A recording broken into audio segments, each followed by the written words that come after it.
नमस्कार दोस्तों, मैं आपका दोस्त दीपक मुटरेजा। कभी आपने पूर्व और पश्चिम को एक साथ होते हुए दिखाई दिया? हालांकि हम लोग सोचते हैं कि पूर्व और पश्चिम कभी एक हो जाएं, लेकिन राजनीति में खैर सब कुछ संभव भी है। लेकिन अगर संभव हो और उससे विकास कार्य हो तो ये और भी अच्छी बात है। आज भी एक ऐसा ही मामला दिखाई दिया। चौधरी धर्मवीर सिंह जी और किरण चौधरी, जो कि कभी एक दूसरे के काफ़ी ज़्यादा राजनीतिक तौर पर दुश्मन हुआ करते थे, लेकिन लोकसभा चुनाव जब समाप्त हुआ, किरण चौधरी जी जो है शामिल हुई बीजेपी के अंदर, तब से दोनों के सुर और ताल बराबर से मिलने भी लगे हैं।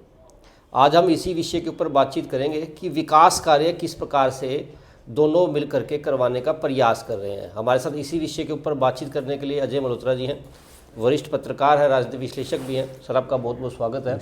सर, आपने भी देखा होगा राजनीतिक जो लड़ाई थी आज धर्मवीर और किरण चौधरी नहीं, बल्कि चाहे सुनील सांगवान के पिताजी हों, सतपाल सांगवान हो, चाहे उमेद पातुवास हो, कहीं ना कहीं सारे एक दूसरे के धुर विरोधी रहे हैं और आज एक हो गए। और अच्छी बात है, मतलब कि अगर आप जनता के मुद्दों पर इकट्ठे होते हैं तो इससे तो अच्छी कोई बात नहीं है। नेता चाहे व्यक्तिगत स्वार्थों को छोड़ देते हैं और राजनीति में एक होकर विकास की सोचते हैं, तो जिस नेता ने भी इस बारे में पहल की वो सराहनीय पहल है और बधाई का पात्र है वो नेता। हाँ, वो नेता बधाई का पात्र है। और देखो, इसका मेन उद्देश्य है इनका ये था कि वे जो भिवानी महेंद्रगढ़ की कई मांगे हैं जो राष्ट्रीय राजमार्ग से संबंधित हैं, इसमें मतलब कि कोई शक नहीं है कि सांसद धर्मवीर लंबे समय से इन मांगों को लेके लड़ाई लड़ते रहे हैं, परंतु किसी न किसी स्तर पर ये देखा गया कि कई मांगे पूरी नहीं भी हो पाई।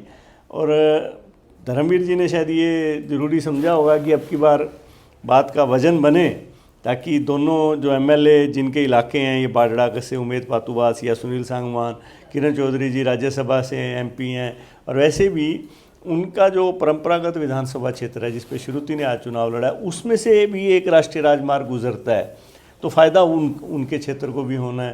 तो इन सबको इकट्ठा करके कहते हैं कि एक घाट पे सबको लाना तो बड़ा मुश्किल काम था। बहुत मुश्किल काम था। और कभी यानी कि आज तो नहीं, एक समय राजनीति में ये लगता था असंभव है, और वो इन लोगों ने ये संभव कर दिखाया है। वो सर, ये भी देखने को मिलता था जब दोनों मंत्री हुआ करते थे तो अपने अपने मंत्रालय को लेकर के एक दूसरे के जब काम आते थे तो उनको फाड़ भी दिया जाता था कि काम नहीं होते थे उनके। मतलब कि आप देखो, धर्मवीर जी तो बेसिकली हुडा के गढ़ के थे और किरण चौधरी जी का अलग अपना अस्तित्व था, तो दोनों के बीच में 36 का आंकड़ा रहा है उस समय, और ये तो जग जाहिर था। परंतु चलो, ये बातें तो राजनीति में चलती रहेंगी। आज जिन मुद्दों को लेके वो लोग मिले हैं, वो उससे वाकई में अगर वो मांगे पूरी होती हैं, वो इस जो परिवहन विभाग के जो राष्ट्रीय आपका राजमार्ग है और परिवहन विभाग है, उसके जो सचिव हैं V Umashankar ji basically Haryana cadre के IAS अफसर हैं और अभी पीछे तक वो हरियाणा में वो भी थे, आपके principal secretary to chief minister भी रहे हैं मनोहर लाल खट्टर जी के। तो अब सौभाग्य की बात है, यह हरियाणा के लिए एक अच्छी बात है, और ख़ासतौर पे भिवानी के लिए भी, कि वी उमाशंकर जी अब केंद्र सरकार में परिवहन सचिव बन गए हैं। बहुत बड़ी पोस्ट होती है, और भिवानी के नेताओं ने बड़ा अच्छा रास्ता चुना। क्योंकि गडकरी जी को बार बार आप किसी डिमांड के लिए जाओगे, गडकरी जी क्या होगा, उस मांग को नीचे भेजेंगे, वो किसके पास आएगी, वी उमाशंकर जी के पास आएगी। तो इन्होंने सही जगह पकड़ी, सही तरीके से पकड़ी, और सारे इकट्ठे होके गए।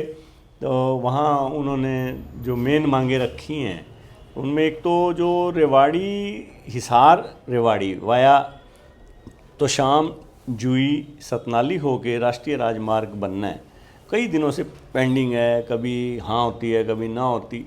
तो उन्होंने कहा है कि इसको भारतमाला उसमें ले लिया जाए, कि एम्बिट में उसके प्रीव्यू में ले लें, तो ताकि उस पर काम जल्दी शुरू हो सके।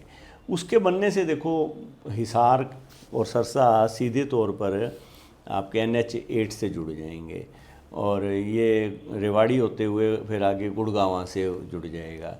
बड़ा अच्छा प्रोजेक्ट है। पहले भी इस बारे में राव इंद्रजीत और किरण चौधरी अपने धर्मवीर जी गडकरी जी से मिले थे और लगभग उसकी स्वीकृति उन्होंने दे दी थी, परंतु किसी न किसी कारण से पेंडिंग था वो।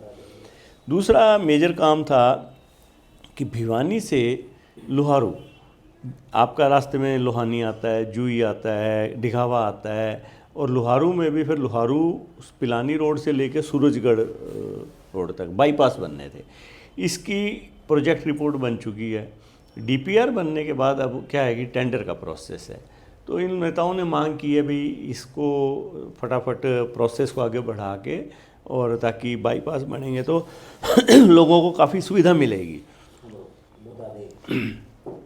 इसके अलावा इन्होंने एक मांग रखी है जो आपका 148B से जो बाईपास आपका जो ये सड़क जा रही है आपकी हाँसी जाएगी, तो निनान से आपका बाईपास बनता आ रहा है यहाँ तक तिगड़ाना मोड़ तक, ये जो ऊपरली तरफ वाला जो अपना बाईपास, तिगड़ाना मोड़ से फिर लोहारू तक, लोहारू रोड तक वाया तोशाम रोड क्रॉस करते हुए हम ये इन्होंने उस बाईपास की भी मांग की है, ताकि ये बाईपास बनने के बाद भिवानी के चारों तरफ एक रिंग रोड बन जाएगा। उसका सबसे ज़्यादा फ़ायदा, देखो ट्रैफिक तो एक अलग चीज़ है, यातायात की तो सुविधा है, शहर का जो विकास है, आप बाईपास बन जाएगा तो ये एक तरह की सर्कुलर रोड हो गई आपकी। उसके अंदर का जो 5 किलोमीटर का एरिया है चारों तरफ, चाहे भिवानी से आप रोहतक रोड निनान चले जाओ, भिवानी से इधर महम रोड में चले जाओ, भिवानी से तिगड़ाना मोड़ चले जाओ, इधर आप बापोड़ा तक चले जाओ, और फिर उधर लोहारू रोड पे आप देवसर तक चले जाओ। तो ये चारों तरफ का एक सर्कुलर रोड बनाने के लिए उन्होंने, इस पूरा करने के लिए आपका तिगड़ाना मोड़ से लेके लोहारू रोड तक के बाईपास की मांग उठाई है। ये बड़ी महत्वपूर्ण मांग है। ये तीन के अलावा इन नेताओं ने वहाँ ये भी मांग रखी कि जो बागोत है वहाँ कई समय से लोग आंदोलन पे बैठे हैं। धर्मवीर जी ने ये कहा भी ये लोग वहाँ से कट की मांग कर रहे हैं, ताकि लोग 152D वहाँ से गुजरता है जो नारनौल से आ रहा है और वो अम्बाला तक जा रहा है आपका, वहाँ कट लोगों को आने जाने का रास्ता मिलेगा तो लोग वहाँ धरने पर आएंगे। इलेक्शन में धर्मवीर जी वहाँ गए थे, इन्होंने उनको आश्वासन भी दिया था मैं पूरा करवाऊँगा, तो अब उस मांग को भी पूरा करवाने के लिए उन्होंने ये पैरवी करी है। एक 334B है आपका, वो आपका आता है इधर से मेरठ से आ रहा है, बेसिकली मेरठ से सोनीपत, सोनीपत से झज्जर, झज्जर से दादरी होते हुए बाडड़ा जा रहा है वो, तो वो पीछे तो 4 लेन है, तो वो दादरी से बिलावल तक, मतलब कि बाडड़ा के तक उसको 4 लेन की भी स्वीकृति हुई है, कई दिन से उसकी मंजूरी है। इन नेताओं ने ये मांग की है भी इसको भी तुरंत पूरा किया जाए। ये इनकी मुख्य मांगें रही हैं। तो ये सचिव से मिले हैं, केंद्रीय सचिव हैं जो भारत सरकार में, उमा शंकर जी। असल में तो देखा जाए तो किसी भी महकमे की जान उस महकमे का सचिव होता है, तो ये प्रॉपर जगह पर मिले हैं। तो उम्मीद है कि सुनवाई काफ़ी हद तक होगी। और देखो जब 2 सांसद धर्मवीर जी हैं, किरण चौधरी जी हैं, फिर विधायक भी हैं, इनका वजन होता है अपना। जनप्रतिनिधि और नेता भी, अफसर भी ये समझते हैं भी ये सारे नेता इकट्ठे होके आए हैं, तो मैं तो इनको बधाई देता हूँ इस चीज़ के लिए। इन्होंने जनता की आवाज़ उठाने के लिए पार्टीबाजी को साइड में रखा और जनहित में ये लोग इकट्ठे हो गए वहाँ। वैसे सर मेरे को लगता है ये ऐसा पहली बार हुआ होगा कि इतने नेता इकट्ठे होकर के और एक मांग को लेकर के इतने बड़े अधिकारी के पास गए और विकास के मुद्दे को मेरे को जहाँ तक समझ आता है ना, भिवानी का इतना जो मेरे को हिस्ट्री याद आती है, सन चाहे आप 80 से उठा लो, चाहे 77 से उठा लो, पहली बार बड़े नेता इकट्ठे होकर खेमों में बटे रहे हैं। तो कभी किसी, चाहे बंसीलाल जी की सरकार रही हो, चाहे भजन लाल जी की रही हो, चाहे चौटाला साहब की सरकार थी, चाहे हुड्डा साहब की सरकार थी, चाहे मनोहर लाल जी की सरकार थी, सब में बटा नेताओं में एक बिखराव था।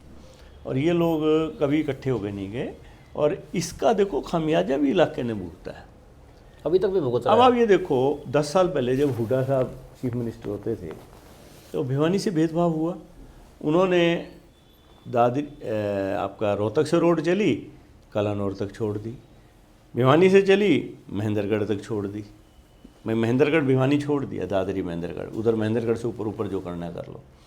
वो इस चीज़ का फ़ायदा जो बड़े नेता हैं मुख्यमंत्री लेवल के, उन्होंने फ़ायदा का उठाया इस बिखराव का, और उसका नुकसान जनता को हुआ। तो अच्छी बात है, जनता के मुद्दों को लेकर अगर ये इकट्ठे होकर लड़ाई लड़ते हैं और मांग को उठाते हैं तो जनता को फ़ायदा होगा। वैसे जिस प्रकार से आज ये क्लस्टर बना के जो गए हैं, इस तरह से इनको भिवानी के विकास के लिए, हालांकि अभी तो खैर भिवानी के विकास के लिए गए हैं, कुछ उद्योगों के लिए भी इन लोगों को मिलना चाहिए, बड़े नेताओं से, बड़े अधिकारियों से, ताकि क्योंकि हमारा जो क्षेत्र है वो औद्योगिक क्षेत्र में काफ़ी पिछड़ा हुआ भी है, बेरोज़गारी में भी जो है भिवानी काफ़ी आगे है। अगर यहाँ पर भी कोई अच्छी इंडस्ट्री आ जाए, बड़ी इंडस्ट्री आ जाए। देखो जो इन नेताओं की सोच रही है, मेरे को लगता है कि अगर आपकी कनेक्टिविटी अच्छी हो जाएगी तो ऑटोमेटिकली उद्योग भी आएंगे, प्रभाव पड़ेगा। सरकार के लाने से उद्योग नहीं आते, अगर आप माहौल बनाओ आपने अच्छा सरफेस ट्रांसपोर्ट दे दिया, आपने रेलवे की कनेक्टिविटी अच्छी दे दी, तो एक स्वाभाविक तौर पर, अब देखो एनसीआर तो कंप्लीट हो गया, जो पहले वाला एनसीआर है, वहाँ तो कोई लैंड ही नहीं है आज उद्योगों के लिए, चाहे आपका झज्जर तक आ जाओ, चाहे रोहतक तक आ जाओ, आगे आगे। अब अगर इधर कनेक्टिविटी अच्छी रहेगी तो उद्योग आएगा कहाँ, यहीं आएगा। आपका जुई है, तोशाम है, आपका इधर लोहारू है, तो ये कनेक्टिविटी फास्ट होएगी तो उद्योग भी आएगा। मतलब भिवानी के दिन जो है कहीं ना कहीं अब बिल्कुल भिवानी के लिए अच्छी बात है कि सभी नेताओं ने एकजुट होकर ये मांग उठाई।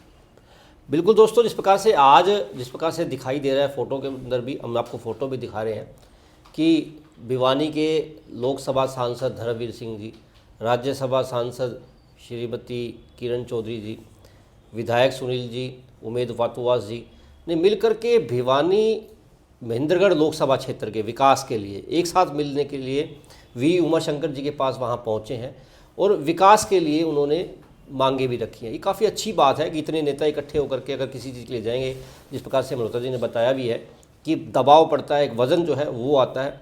और पहली बार ऐसा देखा गया है कि जो नेता धुर विरोधी थे आज एक होकर के और एक ऐसी मांग के लिए गए जिससे भिवानी को काफ़ी फ़ायदा, भिवानी को भी फ़ायदा होगा उससे, चाहे बेशक से भिवानी शहर को के लोगों को भी फ़ायदा होगा, क्योंकि अगर उधर जाना होगा तो उनको भी अच्छी कनेक्टिविटी मिलेगी। भिवानी, दादरी, बाजड़ा, लोहारू, महेंद्रगढ़, सभी भवानीखेड़ा, मतलब क्योंकि एक मांग भवानीखेड़ा की भी है ना कि जो आपका बड़सी गांव है जहां NH9 को क्रॉस करेगा ये आपका 148 जहां टच, वहां पर भी इन्होंने मांग की है भी कट दिया जाए। मतलब काफ़ी फ़ायदे की जो बातें हैं वो रखी गई है, जो कि आने वाले समय के लिए काफ़ी फ़ायदेमंद भी साबित होगी। आज के लिए बस इतना ही, कल फिर दोबारा मिलेंगे नई खबर के साथ। नमस्कार।